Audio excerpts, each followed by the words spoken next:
जय हिंद सभी को। 7 क्लास में आप सभी लोगों का स्वागत है। मैं अमरजीत सर। देखिए आज की वीडियो के अंदर हम लोग चैप्टर नंबर 5 करने जा रहे हैं। इससे पहले मैंने 4 चैप्टर अपलोड कर दिए, आप लोग जाकर चैनल की प्लेलिस्ट में नाच सकते हैं, ठीक है। देखिए हमारा जो ये चैप्टर है जिसका नाम है शारीरिक शिक्षा के भौतिक एवं शारीरिक पहलू।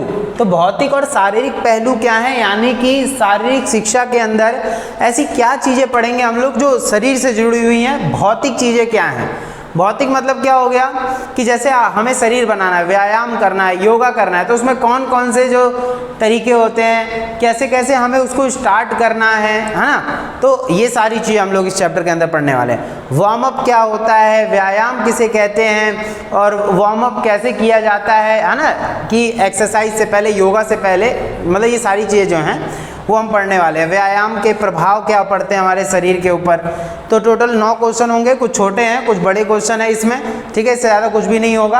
आप लोग बढ़िया तरीके से पढ़ना, और अगर अच्छा लगता हो तो चैनल को सब्सक्राइब और वीडियो को लाइक जो है आप लोग करके ही जाना, क्योंकि आने वाली सारी वीडियोज़ आप लोग को जल्दी जल्दी मिलती रहेंगी। चलिए स्टार्ट करते हैं हम लोग हमारा पहला क्वेश्चन। देखिए हमारा पहला क्वेश्चन क्या कह रहा है, मांसपेशियों की प्रणाली पर व्यायाम के दीर्घकालिक प्रभावों के बारे में बताएं। देखिए दीर्घकालिक मतलब क्या होता है कि लंबे समय तक जो आपके बॉडी पे असर दिखेगा, या दीर्घकालिक मतलब जो लंबे समय तक चल रहा हो। तो व्यायाम बोला है मांसपेशियों की प्रणाली पर, हमारी जो मांसपेशियां हैं उस पर लंबे समय तक व्यायाम का क्या प्रभाव है।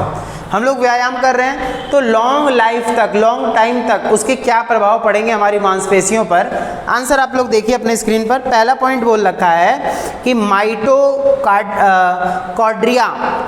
की संख्या और आकार में वृद्धि। तो क्या बोला जा रहा है वो देखिए पहला इसमें, कि जैसे कि आप जानते हैं कि लगातार वजन प्रशिक्षण से हाइपरट्रॉफी होती है। जैसे हम लोग लगातार वजन देखा होगा आप लोगों ने, जिसका वजन ज़्यादा बढ़ता रहता है, वो थोड़ा सा ना डिस्टर्ब रहता है, बिल्कुल चिड़ा सा रहेगा, है ना, इस तरीके से। और मांसपेशियां यानी चर्बी रहेगी शरीर में, तो मांसपेशियों के तंतुओं का आकार भी बढ़ता है, यानी मांसपेशियां भी धीरे धीरे बढ़ना शुरू हो जाती हैं।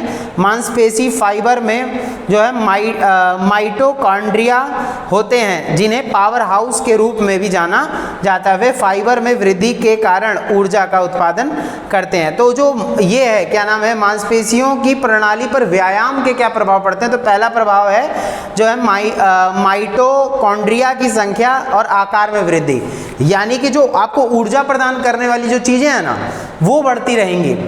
आपको आलस कम आएगा जब आप योगा करते हैं, जब आप व्यायाम करेंगे तो आपको आलस कम आएगा, है ना। तो पहला पॉइंट समझ में आया। दूसरा देखिए ग्लाइकोजन के भंडारण में वृद्धि, यानी जब व्यायाम करेंगे तो आपके मांसपेशियों में क्या किस चीज़ की वृद्धि होगी, ग्लाइकोजन। यानी ये क्या होता है, देखिए कई दिनों तक लगातार चलने जैसी लंबी अवधि की गतिविधि आपकी मांसपेशियों में ग्लाइकोजन के भंडारण में सुधार कर सकती है, और मांसपेशियों के ग्लाइकोजन की ऊर्जा देने के लिए ऑक्सीजन की जो है आवश्यकता नहीं होती। इसका अर्थ यह है कि अगर आपके पास ग्लाइकोजन जो है का अच्छा भंडारण है, यानी आपके शरीर में ग्लाइकोजन है, तो बोला जा रहा है भंडारण है, तो आप दीर्घकालीन और गहन गतिविधि कर सकते हैं। यानी कि देखा होगा कुछ लोगों को बहुत लंबे टाइम तक चलते रहते हैं, थकते नहीं हैं, थोड़ा थकान होगी लेकिन तुरंत एनर्जेटिक फील करने लग जाते हैं। कुछ लोग होते हैं लगातार काम करते रहते हैं, थकान कम होती है उनमें, तो उनके बॉडी में किस चीज़ की भंडारण ज़्यादा है, ग्लाइकोजन की, ठीक है। ग्लाइकोजन की जो है काफ़ी ज़्यादा भारी मात्रा उनके बॉडी में मिलती है। तो पहला था यानी मांसपेशियों की प्रणाली में, जैसे मांसपेशियां हैं तो व्यायाम करेंगे तो उसका क्या फ़ायदा मिलेगा लंबे टाइम तक। तो पहला है माइटोकॉन्ड्रिया, दूसरा है उसके संस्थान में वृद्धि होगी, आकार बढ़ेगा, उसका वृद्धि होगी मांसपेशियों की। दूसरा है ग्लाइकोजन के भंडारण में वृद्धि, जो आपको जैसे ज़्यादा देर तक कार्य करने का जो है ऊर्जा दे देगा। तीसरा है हाइपरट्रॉफी या हाइपरट्रॉफी बोल सकते हैं इसको। देखिए आप लोग मांसपेशियों से सेल के आकार में वृद्धि के कारण मांसपेशियों के आकार में वृद्धि को हाइपरट्रॉफी जो है या हाइपरट्रॉफी के रूप में जाना जाता है। लगातार वजन प्रशिक्षण से मांसपेशियों का आकार बढ़ता है। जैसे अब व्यायाम करते हैं तो व्यायाम करेंगे तो ज़्यादा भूख लगेगी। अब भूख लगेगी तो आप लोग अब उसी हिसाब से खाओगे। अब ये नहीं कि व्यायाम कर रहे हो तो जाके फास्ट फूड खाओ, जंक फूड खाओ, वो और ज़्यादा गंदा हो जाएगा, वो चर्बी पैदा करेगा शरीर में। पर व्यायाम के साथ शुद्ध भोजन किया जाए, अच्छा भोजन किया जाए और डेली व्यायाम कर रहे हैं, एक दिन छोड़ के, है ना, मतलब एक दिन छोड़ दिया जाए हफ्ते में तो ज़्यादा ठीक रहता है, आराम भी जरूरी रहता है ना बॉडी को। तो ये चीज़ है। तो इससे क्या होगा, इससे क्या है कि लगातार वजन बढ़ता रहेगा और अच्छा वजन हो जाएगा, इतना भी ज़्यादा नहीं हो जाएगा ना, तो व्यायाम से ये फायदा है। उसके बाद है चौथा, ऑक्सीजन या चयापचय में वृद्धि। ऑक्सीजन और चयापचय में वृद्धि का मतलब क्या है, लंबे समय तक निरंतर गतिविधि करने के बाद आपका शरीर एरोबिक ग्लाइकोलाइसिस प्रक्रिया के माध्यम से वसा, यानी फैट होता है, वसा से ऊर्जा का उत्पादन करने में सक्षम होता है। और प्रशिक्षण यानी ट्रेनिंग होता है, प्रशिक्षण की प्रक्रिया के दौरान वसा से ऊर्जा प्राप्त करना एक आसान प्रक्रिया बन जाती है। यानी कि जो बॉडी हमारी, उसमें फैट भी होना जरूरी है। इसलिए जब हम जिम करते हैं, जब हम व्यायाम करते हैं, तो ऐसी चीज़ें खाएं जिससे हमें गुड फैट मिले, बैड फैट नहीं। गुड फैट जब मिलता है तो हमारी बॉडी के अंदर क्या करता है, वही फैट ऊर्जा का संचार करता है। और बैड फैट मिलेगा तो वो चर्बी का जो है, चर्बी बढ़ेगी और फालतू में आप मोटापे का शिकार हो जाओगे। तो ये है, ठीक है। ऑक्सीजन और चयापचय में वृद्धि होगा, ठीक है। और उसके बाद है मायोग्लोबिन भंडारण में वृद्धि। इससे क्या है, देखो, मायोग्लोबिन प्रोटीन है। ये क्या होता है, एक प्रोटीन होता है जो मांसपेशियों के ऊतकों में पाया जाता है, यानी मांसपेशियों में पाया जाता है, उसके ऊतकों में, कोमल तंतुओं में पाया जाता है, जो कंकाल की मांसपेशियों में ऑक्सीजन की देखभाल और भंडारण के लिए जिम्मेदार है। तो मायोग्लोबिन क्या करता है, हड्डियों तक ऑक्सीजन को पहुंचाता है, हड्डियों तक, यानी मांसपेशियों में ऑक्सीजन की, कंकाल की मांसपेशियों में, जो कंकाल है, हड्डी है, वहां तक की स्थिति को सुरक्षित रखता है। कौन, मायोग्लोबिन। तो बोल रखा है, निरंतर और गहन गतिविधि आपकी मांसपेशियों में संग्रहित मायोग्लोबिन जो है की गुणवत्ता और मात्रा में वृद्धि करती है। मायोग्लोबिन ऑक्सीजन का उत्पादन माइटोकॉन्ड्रिया में करता है, जो ऊर्जा का उत्पादन करता है। तो कहने का मतलब क्या है, यहाँ बोल रखा है मायोग्लोबिन ऑक्सीजन का उत्पादन करता है, जो माइटोकॉन्ड्रिया में करता है और जो ऊर्जा का संचालन करता है। तो मायोग्लोबिन ये क्या करता है, ये किस चीज़ का भंडारण कर रहा है शरीर में, ये कंकाल तक आपके ऑक्सीजन तक, कंकाल तक की मांसपेशियों में ऑक्सीजन तक का संचार कर सकता है। तो ये सब क्या है, ये थोड़े कठिन नाम हो सकते हैं, लेकिन जो समझा रहा हूँ वो समझना इजी तरीके से। इन्हीं सब के माध्यम से व्यायाम करने से मांसपेशियों में ये दीर्घकालीन, जो लंबे समय तक का फायदा हमें देखने को मिलता है। जैसे अब कोई है, मान लीजिए वो 22 साल से 18 साल तक की उम्र से ही व्यायाम शुरू कर देता है, ठीक है, व्यायाम योगा करना शुरू करता है या उससे पहले से शुरू करता है और बुढ़ापे तक चलता रहता है। और ये जो योगा करने का जो उसका साहस है बना रहेगा, और योगा करने से उसकी जो मांसपेशियां हैं, उसके जो हड्डियां हैं, वो मजबूत बनी रहेंगी। बुढ़ापे में कोई भी दिक्कत, जोड़ों की समस्या, ये समस्या वो आएंगी ही नहीं उसको, है ना। तो ये कुछ मेन चीज़ें याद रखनी है। उसके बाद है छठा, कंडरा और स्नायु बंधन की शक्ति में वृद्धि। कहने का मतलब क्या है, टेंडन वे संयोजी उजक बैंड होते हैं जो हड्डी को मांसपेशियों से जोड़ते हैं। यानी कि कुछ ऐसी चीज़ें हमारी शरीर में, जैसे कंडरा और स्नायु बंधन, ये क्या करते हैं कि हड्डी को मांसपेशियों से जोड़ते हैं। ये जो मांसपेशियां हैं वो किससे जुड़ी हुई हैं, हड्डी से जुड़ी हुई हैं।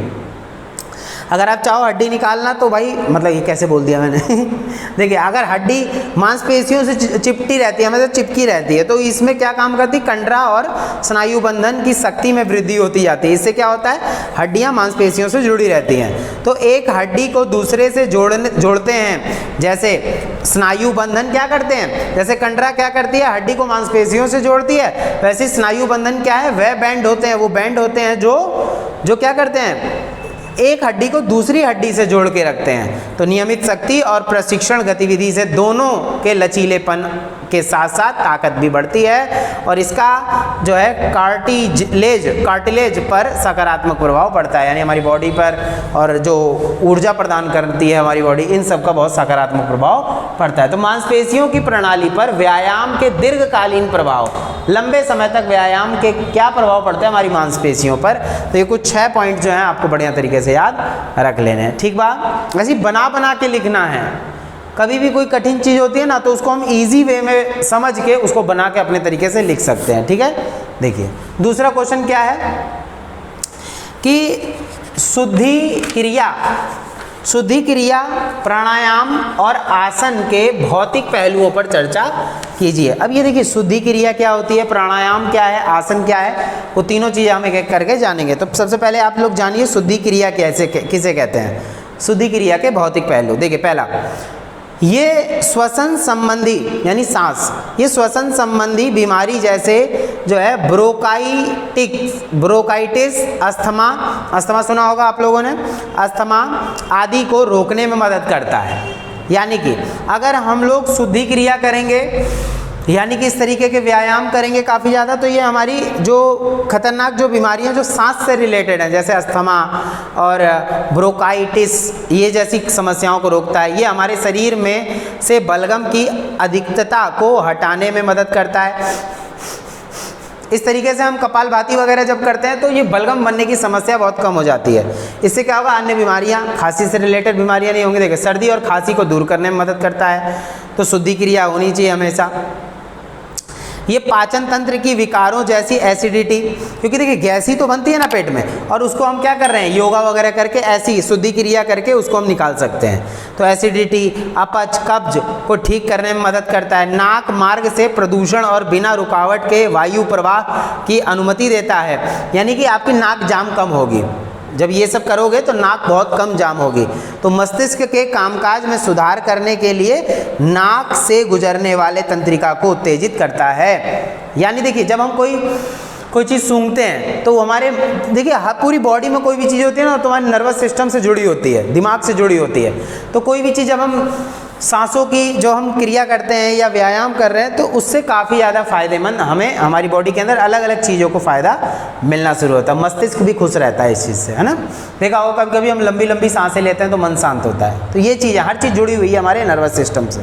दूसरा प्राणायाम क्या होता है, प्राणायाम क्या है वो देख लीजिए ज़रा, है ना। देखिए तो प्राणायाम क्या है, तो शारीरिक तंत्र को ठंडा करने में मदद करता है, हमारी पूरी बॉडी को ठंडा करके रखेगा, अच्छा करेगा। देखिए जो योगा नहीं कर रहा, जो जिम नहीं कर रहा, जो एक्सरसाइज नहीं कर रहा, जो दौड़ भाग नहीं कर रहा, वो घर में पड़ा हुआ है और उसके शरीर में चर्बी है, तो चर्बी जो है गर्मी करेगी पैदा, बहुत ज़्यादा गंदा होगा उसके, है ना ये चीज़। और आँखों, नाक और कान को आराम देता है। प्राणायाम क्या करता है, आँख, नाक, जो हमारी इंद्रियाँ हैं, आँख, नाक, कान, इन सबको बहुत ज़्यादा आराम देता है। उसके बाद ब्लड प्रेशर जैसी बीमारी को ठीक करने में मदद करता है और रक्त को शुद्ध करता है। प्राणायाम क्या करता है, हमारे रक्त को भी शुद्ध करता है और जो ब्लड प्रेशर जैसे बीपी वाली, high blood pressure, low blood pressure, इनमें हेल्प करता है। रक्त में ऑक्सीजन, देखिए जो मैं समझा रहा हूँ बस इजी वे में ना समझना है उसको, फिर उसको जब वीडियो देख लोगे फिर उसको एक बार पीडीएफ में भी पढ़ लेना। जिसको पीडीएफ चाहिए व्हाट्सएप मैसेज कर देना, पीडीएफ में भी मदद कर सकते हैं। तो पीडीएफ जब पढ़ लोगे तो उसमें क्या होगा, लिख लेना अपने आप से, जो समझ में आए वो लिखना, किताब से देख के लिखना नहीं है, ये चीज़ तभी समझ में आएगा। देखिए यह तंत्रिका बोल रखा है, रक्त में ऑक्सीजन का प्रवाह बढ़ाता है जो शरीर को फिट और स्वस्थ रखता है। यह तंत्रिका तंत्र को मजबूत करता है, मस्तिष्क के कार्य को शांत करता है, दिमाग भी इससे शांत रहता है प्राणायाम से। सब कुछ दिख रहा होगा। यह शरीर के अंगों और पाचन को समन्वित करता है, यानी कि एक दूसरे को जोड़ के रखता है। ठीक है, फिर है आसनों के भौतिक पहलू। ये क्या करता है, आसनों को भी जो है सुरक्षित, कैसे, जैसे बैठने की स्थिति, खड़े होने की स्थिति को भी अच्छा। कुछ लोग खड़े होते हैं ऐसे खड़े होते हैं, पेट बाहर निकल जाता है, ये चीज़ है। और कुछ होते हैं जो बैठते हैं तो भी बढ़िया बैठते हैं, खड़े हो रहे हैं वो भी बढ़िया से, है ना। तो ये चीज़ लेजीनेस नहीं, ऐसे नहीं, ऐसे, ये चीज़। तो देखिए आसनों के भौतिक पहलू क्या हैं। आसन शक्ति, लचीलापन और एरोबिक क्षमता में सुधार करते हैं। आसन क्या है, ये हमारी हर चीज़ में सुधार करते हैं, जैसे लचीलेपन में, एरोबिक्स में, ये चीज़। ये मांसपेशियों की टोनिंग में सकारात्मक बदलाव प्रदान करते हैं, यानी मांसपेशियाँ क्या रहेंगी, लचीलापन रहेगा मांसपेशियों में, लचीलापन रहेगा तो उसके फटने का डर कम होता है। ये चोट से उबरने की क्षमता जो है में सुधार करता है। क्या था ये, तो आसनों की, जब आपका आसन अच्छा रहेगा तो चोट कम लगेगी।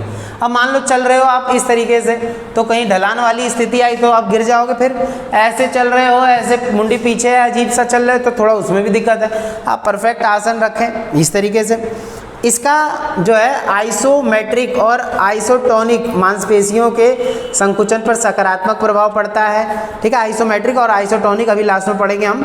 उसके बाद गठिया, कमर दर्द, उच्च रक्तचाप, विभिन्न श्वसन रोग और जो है साइनसाइटिस, मधुमेह यानी कि जो शुगर होती है वो अपच जैसे रोग को जो है ख़त्म करता है। कौन कर रहा है वो ख़त्म? आसन कर रहे हैं, प्राणायाम करते हैं। रक्तचाप यानी ब्लड प्रेशर जो है उसको कंट्रोल करता है, कोलेस्ट्रॉल को, शरीर में वसा कम करता है, श्वसन प्रणाली, प्रतिरक्षा प्रणाली, ये सब कुछ सुरक्षा प्रदान करता है। तो 3 चीज़ें इसमें हमने पढ़ी है। शुद्धि प्रक्रिया, ये सांस से जुड़ी है। प्राणायाम जो हम योगा वगैरह कर रहे हैं। आसन बोल दिया। आसन के भौतिक पहलू क्या है, यानी कि आपके चलने फिरने, बैठने, खड़े होने, ये सब बहुत ज़्यादा फ़ायदेमंद रिलीफ प्रदान करता है। किन चीज़ों में? तो कोलेस्ट्रॉल में, रक्त शर्करा में, यानी कि जो आपका शुगर है उन सब में ये बहुत ज़्यादा जो है खेल चोटें कम लगती हैं, चोट कम लगेगी, असर कम होगा, ये हमें याद रखना। ठीक बा, तो ये चीज़ ठीक है। उसके बाद देखिए ज़रा नेक्स्ट क्या पढ़ना है हमें। चलिए, ये थोड़े तो छोटे छोटे क्वेश्चन है 3। व्यायाम की परिभाषा करें। व्यायाम की परिभाषा क्या होती है? व्यायाम को परिभाषित करें। क्या देखिए, व्यायाम तो सब लोग जानते होंगे किसे कहते हैं। देखिए, व्यायाम को सामूहिक प्रयासों के रूप में परिभाषित किया गया है, बोला गया। देखिए, व्यायाम को सामूहिक प्रयासों के रूप में, सामूहिक प्रयास क्या है कि सब लोग अगर मिलके करें ना तो ज़्यादा समाज में ये चीज़ें फैलेंगी। और शरीर द्वारा किसी विशिष्ट कार्य या मांसपेशियों द्वारा किए गए शरीर के किसी भी कार्य को करने के लिए यह किया जाता है जो मस्तिष्क द्वारा विनियमित होता है और जिसके परिणाम स्वरूप ऊर्जा व्यय होती है। यानी जब हम व्यायाम वगैरह करना शुरू करते हैं ना तो इससे हमारे बॉडी में भी काफ़ी ज़्यादा जो है अच्छी चीज़ें आना शुरू हो जाती हैं। जैसे तो बोल रखा है इसमें मस्तिष्क द्वारा विनियमित होता है। अब व्यायाम करने के लिए सबसे पहले तो मन को समझाना पड़ता है ना, जिसके परिणाम स्वरूप ऊर्जा व्यय होती है। व्यायाम करने में के लिए भी ऊर्जा चाहिए, वरना अगर जिम गए और योगा करने बैठ गए और शरीर में एनर्जी नहीं, आप सो जाओगे वहीं। आ गया समझ? तो ये चीज़ हमें याद रखनी है। ठीक है, चलिए,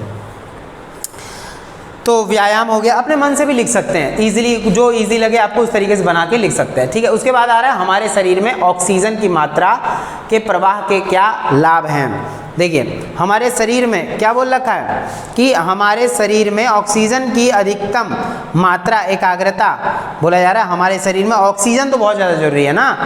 देखिए, पानी में भी ऑक्सीजन है, तो क्या बोला जा रहा है? तो देखिए, हमारे शरीर में ऑक्सीजन की अधिकतम मात्रा, एकाग्रता और वैकल्पिकता में मदद करती है, प्रतिरक्षा प्रणाली को मजबूत बनाती है तथा ऊर्जा प्रदान करती है। तो जब शरीर में ऑक्सीजन नहीं रहेगा तो भी बहुत ज़्यादा दिक्कत है। इसलिए ऑक्सीजन के लिए पेड़ वगैरह लगाने चाहिए और पानी ज़्यादा से ज़्यादा पीना चाहिए, तो इससे बहुत ज़्यादा हेल्प हमारी बॉडी में मिलेगी। दूसरी बात, 75% हमारी बॉडी जो पानी से ही बनी हुई है ना, पानी से, जल ही है। हाइड्रेटेड रहोगे ऑल टाइम तो बहुत ज़्यादा मजबूती रहेगी शरीर में। डिहाइड्रेटेड हो जाओगे तो बिल्कुल ख़त्म से हो जाओगे, है ना। यानी पानी की कमी नहीं होनी चाहिए शरीर में। तो यही बोला, हमारे शरीर में ऑक्सीजन की मात्रा के प्रवाह का क्या लाभ है, तो वही है ऑक्सीजन जितना रहेगा हमारी बॉडी में उतना ज़्यादा आप अपना मजबूती से कार्य कोई भी कर सकते हैं। ठीक है, चलिए, उसके बाद है वार्म अप। व्यायाम क्या है, वार्म अप क्या होता है? जिम बहुत से लोग गए भी होंगे, जो लोग जिम जाते हैं उनको देखा होगा पहले वार्म अप करते हैं। अभी अंतिम वाले क्वेश्चन में मैं बताऊंगा वार्म अप कैसे कैसे किया जाता है, उसके कुछ चित्र वगैरह दिखा दूंगा। तो वार्म अप क्या होता है, तो देखिए, वार्म अप अपने शरीर को गर्म करने के लिए, जैसे वार्म अप वे अभ्यास है जो किसी शारीरिक और मनोवैज्ञानिक तैयारी के उद्देश्य से वर्कआउट से पहले किए जाते हैं। जैसे जिम जा रहे हैं, वर्कआउट करना है, तो वर्कआउट से पहले आपको क्या करना पड़ेगा? आपको क्या करना पड़ेगा? वार्म अप करना पड़ेगा, बॉडी को गर्म करो। देखिए, आजकल जो हार्ट अटैक आ रहा है ना इतना ज़्यादा, वो हार्ट अटैक सिर्फ यही है कि लोग वार्म अप नहीं करते हैं। देखा होगा आजकल जिम में बहुत से लोग लड़के, जो युवा लड़के हैं, लड़कियां, सब वो चले जाते हैं, ख़त्म हो जाते हैं, हार्ट अटैक का शिकार हो जाते हैं। क्यों हो जाते हैं? क्योंकि वो डायरेक्ट जाकर जिम करना शुरू कर देते हैं। भाई, अरे भाई, पहले अपने हृदय गति को तो देख लो, वो बिल्कुल शांत है, सो रहा है। अब जाते ही जिम करना शुरू कर दिया, धकड़ धकड़ वो चलना शुरू कर देगा, on the spot heart attack आएगा और वहीं दी एंड। इसलिए पहले वार्म अप करो। वार्म अप कैसे करना है, तो पहले जैसे रस्सी कूद सकते हैं, जंप कर सकते हैं, है ना, और एक तरीके से जो बहुत सारे वार्म अप के तरीके हैं, अब इतना कहाँ याद होगा, ठीक है। तो जैसे अब कूदना हो गया, इस तरीके से हो गया, ऐसे ऐसे जो हाथ का ये हो गया, शोल्डर के लिए हो गया, है ना। तो पूरी बॉडी को पहले, और पुशअप्स लगाना, पुलअप्स लगाना, ये सब क्या है, वार्म अप है। तो ये सब करना है, जिसके बाद आपकी हृदय गति तेज हो जाएगी। देखा होगा, रस्सी कूद लो और थोड़ा सा वार्म अप कर लो तो हृदय की गति जो है वो तेज हो जाएगी, धड़कन तेज हो जाएगी। तो वो जब जग गया तो वो बता देगा आपको कि हाँ आप तैयार हो, जाओ अब रणभूमि में उतरो। तो ये चीज़ है, ठीक है। चलिए नेक्स्ट क्वेश्चन है, उन कारकों के बारे में संक्षेप में बताइए जिन पर शरीर की प्रणाली पर व्यायाम या शारीरिक गतिविधि का प्रभाव निर्भर करता है। यानी उन कारणों के बारे में संक्षेप में बताइए जिन पर शरीर की प्रणाली पर व्यायाम या शारीरिक गतिविधि का, तो कहने का मतलब क्या है कि व्यायाम और कोई भी शारीरिक गतिविधि कर रहे हैं हम, उसकी शरीर पर हमारे क्या प्रभाव पड़ता है वो जानना है हमें। आगे बात समझ, देखिए ध्यान सुनिएगा। तो शारीरिक प्रणाली पर, यानी जो हमारी शरीर पर व्यायाम और शारीरिक गतिविधि का क्या प्रभाव पड़ रहा है, तो पहला प्रभाव है, क्वेश्चन समझना है पहले, हमारे शरीर पर व्यायाम का क्या प्रभाव पड़ रहा है। पहला प्रभाव शारीरिक गतिविधि के प्रकार, जैसे पहले तो शरीर की गतिविधि के प्रकार भी देखने हैं, जैसे विभिन्न शारीरिक गतिविधियां विभिन्न ऊर्जा की मांग को पूरा करती हैं। शारीरिक के अंगों की भागीदारी, समन्वय और उपयोग किए गए उपकरण जो भार की एक विस्तृत श्रृंखला का उत्पादन करते हैं।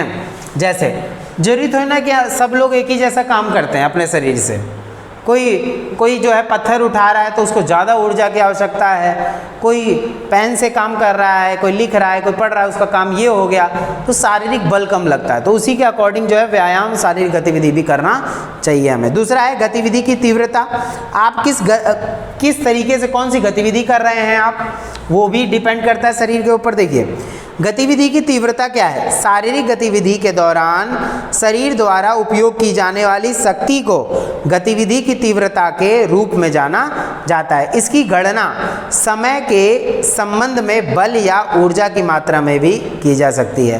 तो देखिए शरीर की प्रणाली पर व्यायाम और शारीरिक गतिविधि का प्रभाव, हाँ व्यायाम करते हैं, शारीरिक कोई गतिविधि कर रहे हैं, उस पर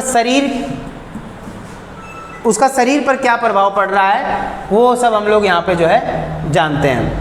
देखिए उदाहरण के लिए क्या है, यहाँ पे चलने में तीव्रता को उस गति की गणना करके मापा जा सकता है जिसे आगे इकाइयों में मीटर, सेकंड या किलोमीटर घंटा के रूप में चित्रित किया जा सकता है। भारोत्तोलन तीव्रता को वजन की किलोग्राम या टन आदि में मापा जाता है। जैसे मापने की भी ना अलग अलग विधि होती है, जैसे आप दौड़ रहे हो, भाग रहे हो तो वो किलोमीटर, मीटर या इन सब में नापा जाएगा, लेकिन भारोत्तोलन कर रहे हो तो केजी में नापा जाएगा। ऐसे तो ही ना बोलते कि भाई मैं 1 किलो दौड़ा हूँ या 5 किलो दौड़ा हूँ, ऐसा होता है क्या? नहीं, 1 किलोमीटर 2 किलोमीटर इस तरीके से होता है। और भारोत्तोलन में क्या होता है, वेट लिफ्टिंग में क्या होता है, ऐसे बोलते हैं मैंने 2 किलोमीटर उठा लिया, 2 किलो का वजन उठाया, 20 किलो का, 500 किलो का, अरे 500 किलो तो बहुत ज़्यादा हो जाता है। तो ये चीज़, तो अलग अलग शारीरिक गतिविधि भी होती है। शारीरिक गतिविधि, व्यायाम का प्रभाव हमारे शरीर पर बहुत ज़्यादा पड़ता है।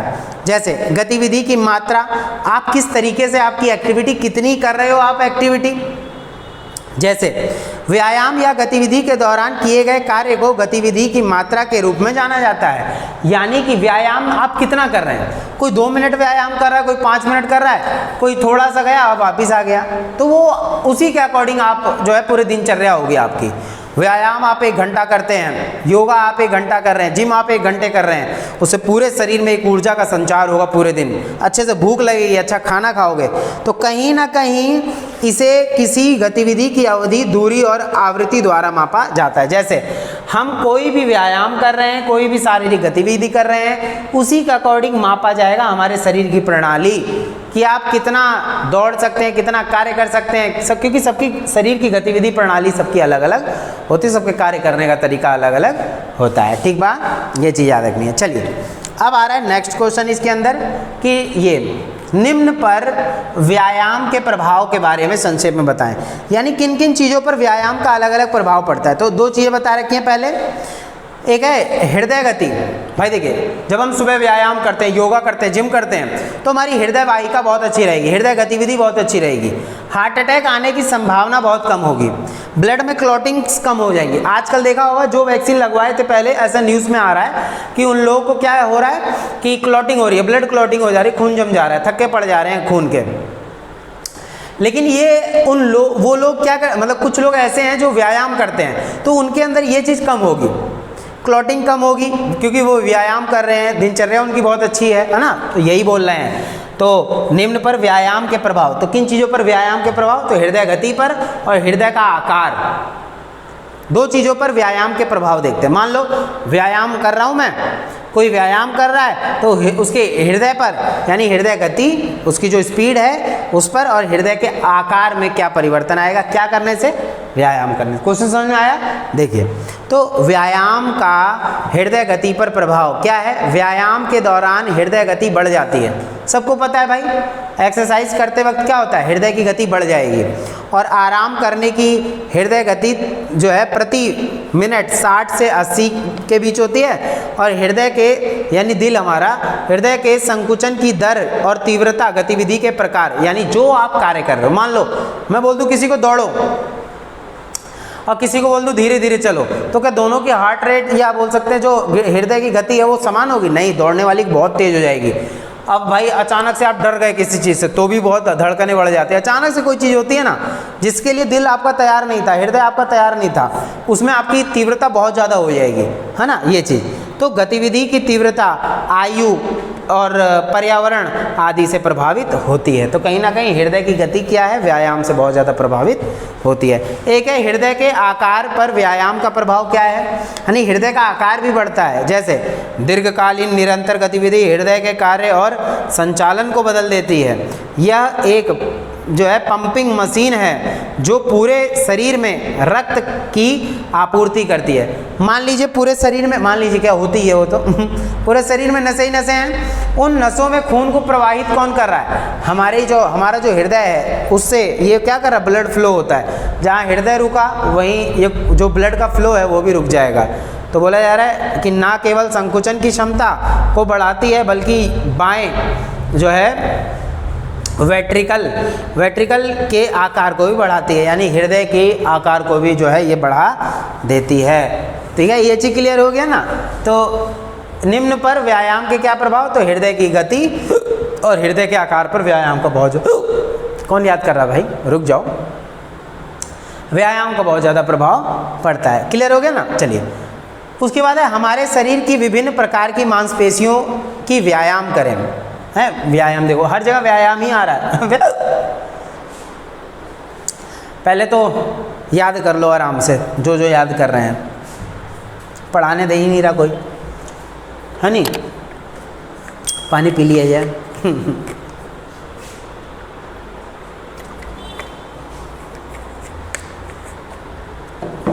हिचकियाँ बहुत आती हैं। देखिए, तो बोला जा रहा है हमारे शरीर की, अब जरा नेक्स्ट क्वेश्चन देखिए आप लोग, हमारे शरीर की विभिन्न प्रकार की मांसपेशियों की व्याख्या करें। हमारे शरीर में कितने प्रकार की मांसपेशियां होती हैं, अब जरा वो देखिए आप लोग। ठीक है, तो आंसर क्लियर है, सामने देखिए।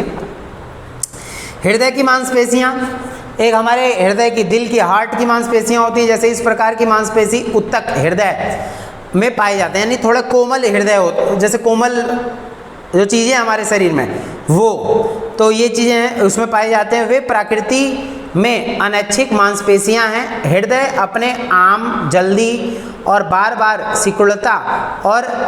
सिकुड़ता है और पूरे शरीर में रक्त का वहन करता है।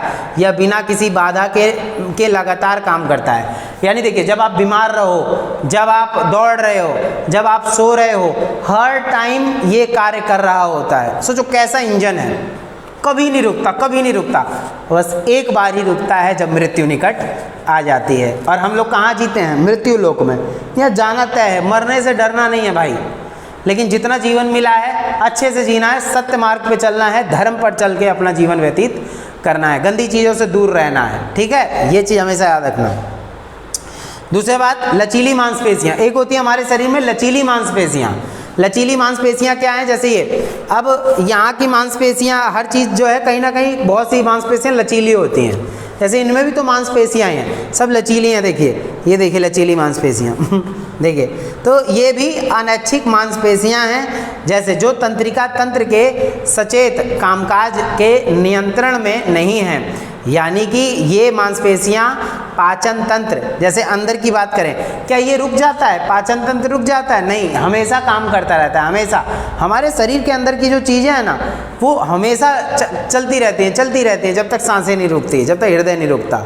देखिए, बोला जा रहा है सचेत कामकाज के नियंत्रण में नहीं है ये मांसपेशियां पाचन तंत्र, श्वसन तंत्र, पाचन तंत्र, श्वसन तंत्र, ये जो है। और सांसें कभी रुकती हैं क्या? चाहे आप सो रहे हो, जग रहे हो, खा रहे हो, पी रहे हो, कभी सांस लेना बंद होती है क्या? नहीं।